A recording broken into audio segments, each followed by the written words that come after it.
Hello everybody, in today's video I'm talking about 4 more warning signs that your loved one, your mom, your dad, your uncle, your brother, your husband might be developing dementia. So I did a video similar to this on the channel a couple of months ago for warning signs that your loved one might be developing dementia, but over time I thought of 4 more. And so this video is about 4 new signs, 4 additional signs that you might have as warning signs that your loved one may be developing dementia.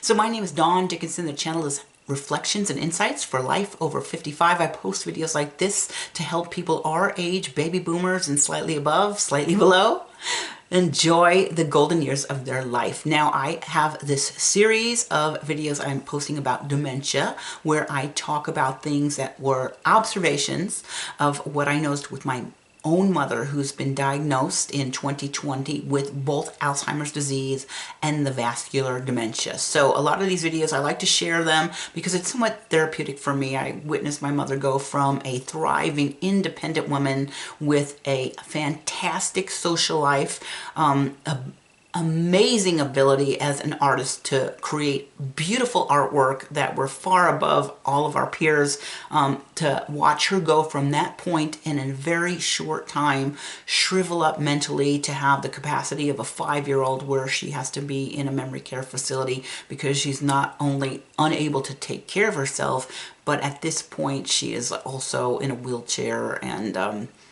can barely remember the name of her children. I also want to let you know I'm not a doctor, I'm not a lawyer, I'm not giving you legal advice, and I'm not giving you medical advice. I'm just trying to give you some things to pay attention to in case you're experiencing issues with your own loved one. So the very first thing, I started to notice this back in maybe 2015, 16, 17, which was several years before my mother was diagnosed with dementia. She started to forget people's names, and that is quite common. If I run into somebody I haven't seen 3 or 4 years, I might like, oh, what was their name?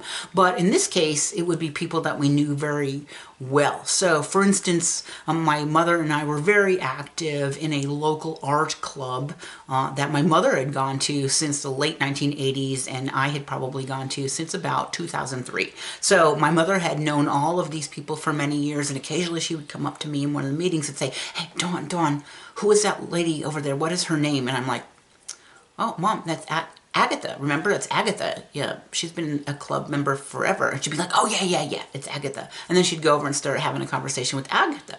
But it'd be odd because my mother knows Agatha very well. Like, why is she forgetting Agatha's name? You know, people that she knows better than I do, she's asking what their names are. And then another time, for instance, we have a couple that we would go to their house every single week and have like lunch and a little paint party. And she would say, Dawn, I forgot what Mary's husband's name. What's Mary's husband? And I'm like, oh, it's Rick.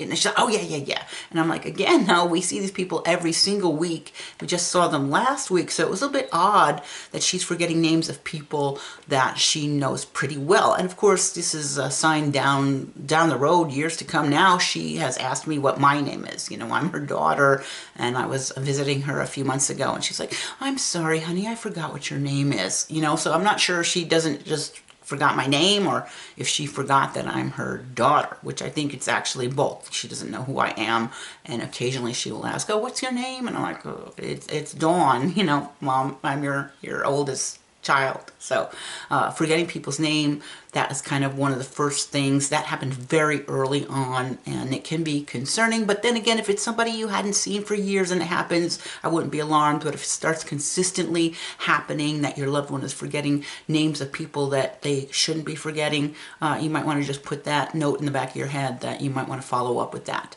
So another thing that I noticed with my own mother that may not happen to some of your loved ones is that my mother was always in a very strong financial position after my father passed away. My father did die young, but he left my mother in a pretty good, strong position. Plus, she got widow's benefits for Social Security that were higher than most people collect on a monthly basis from their Social Security checks. So suddenly my mother is starting to think that she is broke, you know, like she's now starting to worry about, oh, how am I going to pay the bills for this? I remember once the pool pump went out, or a pool cleaning filter went out, and it was going to be $400 to replace, and she's like, oh my goodness, I don't know what I'm going to do. I don't know how I'm going to pay $400. I'm like, Mom, $400 is a drop in a bucket. Just go to your bank account and write a check or put it on your credit card that has a zero balance on it, you know? So I'm like starting to wonder why she's really fretting over these small things, which again, $400 could be a lot for most people in a fixed income situation, but for my mother, $400 really was not that big of a deal. Another instance is it was time for the annual dues for the art club that we were in. They were due, and so we were a member of the National Society for Decorative Painters. So come January, you had to pay $50 for your annual dues, and then a local chapter, Cactus Wrens, and that was $15 to $20 a year for the membership. So it was time for her to renew. This was actually going into 2020, 2021, and they were asking, you know, Maria, are you going to renew this year? And she's like, oh no, I can't afford it. I don't have the $15. And I'm like, okay, I can understand you not renewing because actually, you know, this was around the time COVID was coming and, you know, the art dynamic had changed. But for her to say, I don't have $15-30 to renew was like, wow, you know, like, why is she thinking she's so broke when she is not? She has not been broke. And again, when our family was young, we were all broke, you know, but that had not been the case for her for 50 years. So I'm not sure if she suddenly thinks she's broke because she's like forgotten how much money she has. I'm not saying she's rich, but I'm saying she can certainly afford $30 to renew the art club membership. Or is her mind diverting back to 1957 or even in the 1970s when my family was broke? Because that's what's happening. She's, you know, regressing so much that she's remembering how the financial situation was in a different time, or does she forgot how much money she, you know, is able to afford for things. So thinking that she was broke, in my family, that was a big indicator. For your family, that might not be an issue, but that was one we definitely noticed and thought it was weird. So number 3, and this is probably the most important one, is just the disruption of daily life when the condition is now getting to the point where she's not able to take care of herself and not able to live on her own. So a couple of the things that happened immediately is she forgot to take her meds. Like, she's very good about taking meds, but you know, now the doctors are calling and saying that you've not picked up your prescription for your pills. Actually, probably this would be the pharmacy, right? You haven't picked up your prescription for your pills,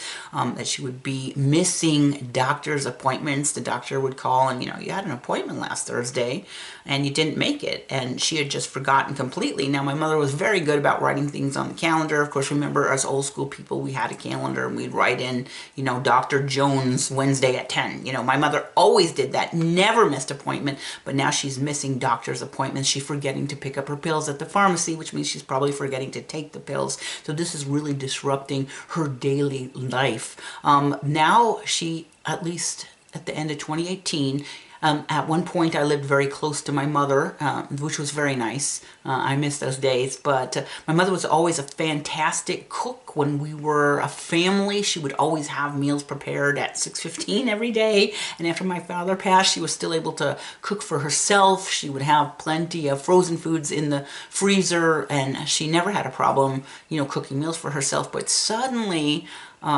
she would call me, you know, at dinner time. Yeah, Dawn, I don't feel like cooking. You know, could you bring me something over? Or, Dawn, could you go out, maybe, you know, get us something at Taco Bell and bring it home and we could have it? And again, I never minded doing that. But what was scary is that the shift in my mother, that she suddenly not wanting to cook. And I'm starting to think, is it that now she is not able to cook, which I think was the reality. Like, she's forgetting how to cook. She's forgetting how to do things. She's forgetting how to take care of herself. And we would go to the house, which was always immaculately clean for years, but suddenly, like, she's forgetting to take out the trash. And this all, again, was a clue that something, a warning that something worse was about to come down the road. So one last thing, though, was probably the real obvious thing is, again, my mother was always financially able to take care of herself. She always paid all her bills on time. In fact, my whole life, she was a stickler for making sure people got paid on time. You know, very nice quality, right? If a bill came in the mail, that day she would write a check and mail it off. in later life, right, we had a pool service for her house, and we had a landscaper guy that came and took care of the land, the lot, pulled weeds, that kind of stuff, trimmed the trees. So my mother had a routine. The first Tuesday of the month, she would leave a check out on the patio for the pool service, and maybe the first Friday of the month, she would leave a check for the landscaping guys. So this went on for years. She had this routine down, and one day, now my mother and I lived close by, we shared the pool guy. So one day the pool guy, he knows us, he's like, Dawn, I'm sorry to tell you this, but your mother hasn't paid me.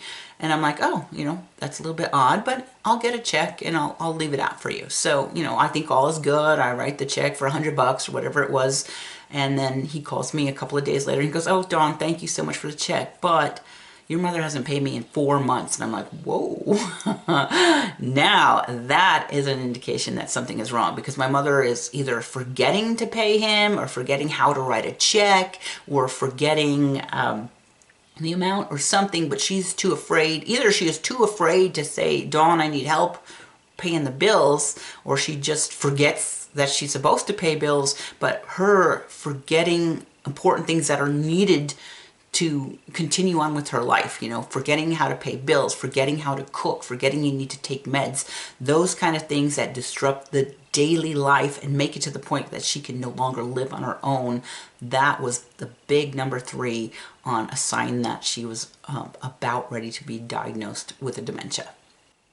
Okay, and number 4, this one might have been a gradual thing, but I'm going to say a gradual change in personality. And it might not have been gradual. It might have just suddenly happened very quickly in around 2020, where my mother, who was a little bit self-centered, didn't really want to help out with the grandkids very much, suddenly is really into the grandkids, now suddenly wants the grandkids to come visit, whereas previously sometimes my daughter would come to visit and she would turn her away because I want to take a nap or something, but now suddenly she's into the grandkids, and it's like, yay, I like this, but it's a little bit strange. So in my mother's case, it seemed like her personality got to be nicer as she was gonna age and maybe getting the dementia, which was a little bit strange, but again, it was like a welcome thing that, wow, mom is like such a nice old grandmotherly type, where she wasn't that. And I'm not saying she wasn't a nice person, but she just wasn't the grandmotherly type, and suddenly she's becoming more of the grandmotherly type, like out of the blue. I'm like, I don't know where this was coming from, but it was a welcome change. But then again, it was like, I wonder what's going on. But then there were other times where my mother would get really mean and get in a tizzy, which was not like her, like she was kind of like balanced, where now she's got these mood swingings, like yay, she's more nice and more happier and more willing to spend time with the grandkids. So that was a positive change, or a positive mood swing. But then if something didn't go her way, she got really nasty and mean about it. Like if she would lose something, she would immediately assume that either I stole it or I borrowed it, and then she'd start getting nasty and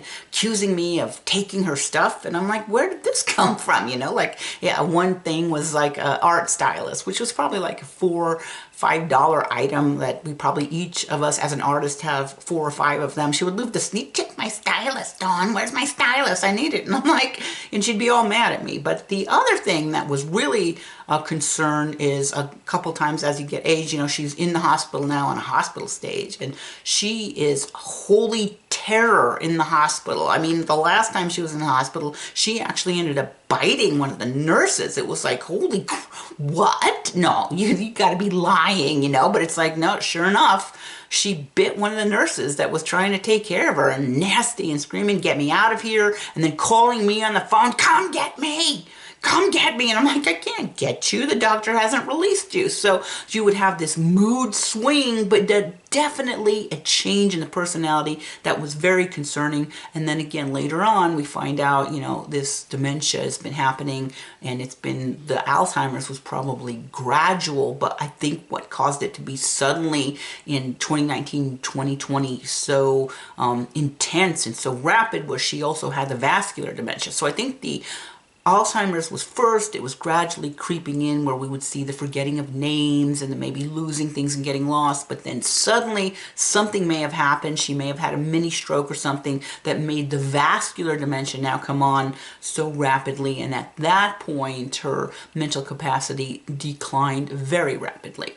So that's it for more warning signs that dementia may be impacting the mental capacity of your loved one. This video, again, was based on my family's journey watching our own family members experience and work through the disease of both Alzheimer's and vascular dementia. I hope you found the video helpful. If you do, please do me a favor and consider subscribing and hitting the thumbs up button. I also want to mention that the National Association for Alzheimer's has a comprehensive list of warning signs that dementia might be coming, and I can put a link to that blog post in the description below if you'd like a lot more detailed information. Also, if you'd like me to maybe make a video just going through the warning signs that came from the National Association of Alzheimer's, put that in the comment below because I could do that for a future video topic. My name is Dawn Dickinson and the channel is Reflections and Insights for Life Over 55. If you have any ideas for video topics that you would like to see,